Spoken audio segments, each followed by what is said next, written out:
आप देख रहे हैं PB news Uttar Pradesh. Channel को लाइक एवं सब्सक्राइब करें, बेल आइकन दबाना न भूलें। प्रतापगढ़ जनपद पहुंची समाजवादी पार्टी के महिला सभा के प्रदेश अध्यक्ष रीबू श्रीवास्तव का हुआ जोरदार स्वागत। संगठन को मजबूत करने के लिए जनपद के गोकुल लॉज में बूथ प्रशिक्षण का किया गया आयोजन। इस कार्यक्रम की अध्यक्षता महिला सभा के जिला अध्यक्ष शांति सिंह ने किया। रीबू श्रीवास्तव ने सरकार पर जमकर बोला हमला। इस मौके पर तमाम सपा कार्यकर्त्री एवं कार्यकर्ता रहे मौजूद।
आज उनको 200 रुपए का राशन दिया जा रहा है और बदले में उनके बच्चों का भविष्य खराब किया जा रहा है।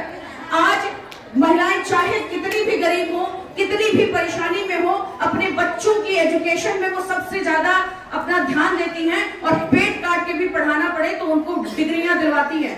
माएं अपने बच्चों को डिग्रियां तो दिलवा सकती हैं, लेकिन ये सरकार उन्हें नौकरी नहीं दिला सकती। नौकरियां सरकार अपने उद्योगपतियों को बेच चुकी है। सारे सरकारी संस्थान प्राइवेट होते चले जा रहे हैं। हमारे बच्चे आज अग्निवीर वाले बच्चे जंतर मंतर पे कई दिनों से धरना दे रहे हैं, सरकार सुनने वाली नहीं है। किसी भी क्षेत्र की महिलाएं हो, आंगनबाड़ी हो, आशा बहुएं हो, जगह जगह पर ये सरकार उनका वेतन बढ़ाने की बात करके सरकार में आई और अब उनकी सैलरी तक नहीं दे रही है। आशा बहुओं की सैलरी 7 महीने से बाकी है। शिक्षा मित्रों को नौकरी से निकाल दिया, आज परेशान है। जो उनकी नौकरियां थी वो एक तरह से चली गई, उनकी सैलरी नाम मात्र की मिलती है। उनको भी हक मिलना चाहिए उनका। आज 6800 बच्चियां वहां पर बैठी हैं धरने पर इको गार्डन में, लगभग 4-5 सालों से उनकी नौकरियां नहीं दे रही है सरकार, हाईकोर्ट के निर्देश के बाद भी। तो महिलाओं का कहीं से कोई भला इस सरकार में नहीं हो रहा है। महिलाएं हर तरह से परेशान हैं, अपनी बेटियों को लेके भी परेशान है।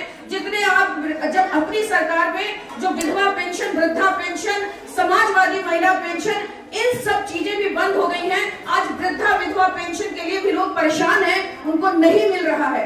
तो अब इतनी जो महिलाएं बैठी हैं, हम लोग लोकसभा के पहले आज ये इतना बड़ा सम्मेलन है सेक्टर और बूथ कमेटी का, इसके बाद शायद मौका न मिले।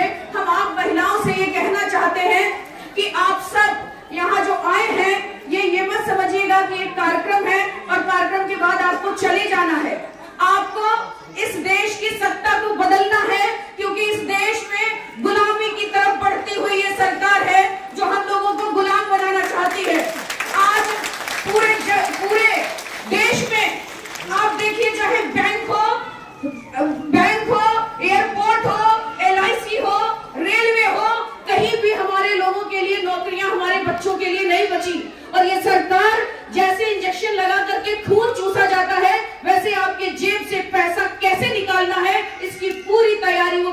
बैठी हुई है।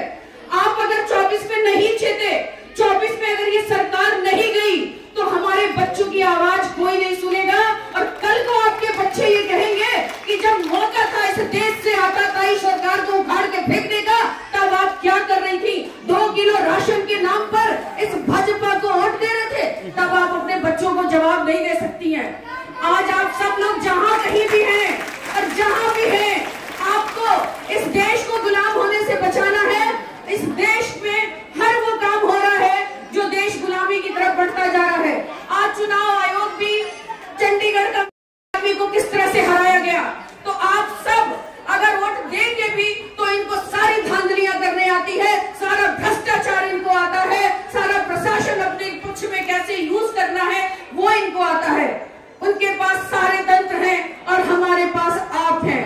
आपकी ताकत है, आपकी हिम्मत है, और आपके लिए कहना चाहती हूँ कि कोमल है कमजोर नहीं तू, कोमल है कमजोर नहीं तू, शक्ति का नाम नारी है और जग को जीवन देने वाली मौत भी तुझसे हारी है। हम मौत हार सकती है तो ये भाजपा की सरकार क्यों नहीं हार सकती?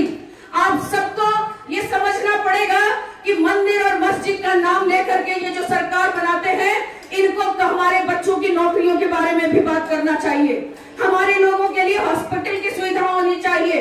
हमारे लोगों को इन्होंने सिलेंडर जो 400 का दिया, आज 1200 में लोग खरीद नहीं पा रहे हैं। एक आम परिवार में 20 दिन में सिलेंडर खत्म हो जाता है और आपको भरवाना हो तो 1100 रुपया आपको सोचना पड़ता है कि अब कैसे भरवाया जाए। तो आप सब महिलाएं जो पीछे भी बैठी हैं, अगर यहाँ पर शांति सिंह जी हमारे बीच में हैं, पूजा शुक्ला जी, हमारी सैयद जरीन जी और हमारी छोटी बहन ज्योत्सना जी, हमारे साथ चलकर आई रायबरेली से महासचिव प्रियंका सिंह जूही जी, और हमारी सचिव यहाँ बैठी थी उर्मिला जी, उर्मिला उपाध्याय सुल्तानपुर से, और हमारी तमाम बहनें, हमारे भाई लोग, आप सब लोग जो वहां बैठे हैं और हम यहाँ बैठे हैं, हम सबका अपना अपना काम है, हम कर रहे हैं। और आपका काम ज्यादा जरूरी है, ज्यादा मजबूत है।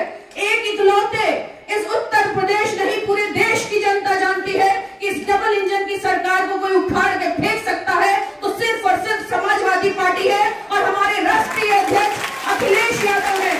जहाँ कहीं अन्याय और अत्याचार होता है वो अकेला इंसान आवाज उठाता है अपनी। जहाँ कहीं महिलाओं की बात होती है, अखिलेश यादव ट्वीट करते हैं, बात उठाते हैं और अपना एक डेलीगेशन भेजते हैं। जहाँ कहीं अन्याय होता है, जहाँ पशु खेत चर जा रहे हैं, जहाँ पर पशुओं के कारण लोगों की हत्याएं, मौत हो रही है, वहां पर भी सबसे पहले हमारे राष्ट्रीय अध्यक्ष अखिलेश यादव जी बोलते हैं। अगर इस देश में अन्याय के खिलाफ बोलने वाला एक अकेला शख्स हमारे राष्ट्रीय अध्यक्ष अखिलेश यादव जी हैं। जब उनकी सरकार थी तो आपके लिए 500 रुपया कन्या विद्याधन समाजवादी पेंशन चालू किया गया था, और वो 22 में सरकार होती तो 2000 होता। आंगनबाड़ी महिलाओं से कहा गया था उनकी सैलरी बढ़ेगी, आशा बहुओं को भी सैलरी बढ़ाने की बात की गई थी। बैंक समूह वाली मेरी महिलाएं बैठी होंगी, आज उनके साथ भी कितना अन्याय हो रहा है। आप दिन भर काम करिए, आपको सैलरी तक नहीं मिलती, कमीशन भी ठीक टाइम पर नहीं मिलता है। हमारी बहनों से सिर्फ काम लिया जा रहा है। जब शिक्षा मित्र बहनें हमारी धरना दे रही थी लखनऊ में, बाल छिलवा के वो बैठ गई, लेकिन इस सरकार के कान पर जू नहीं लेगा। हाथरस की घटना पे हमारी बहन के साथ बलात्कार हुआ और उसके माँ बाप को उसकी डेड बॉडी भी नहीं दे गई। प्रशासन वाले मट्टी का पेट्रोल छिड़क करके उसको जला दिए। ये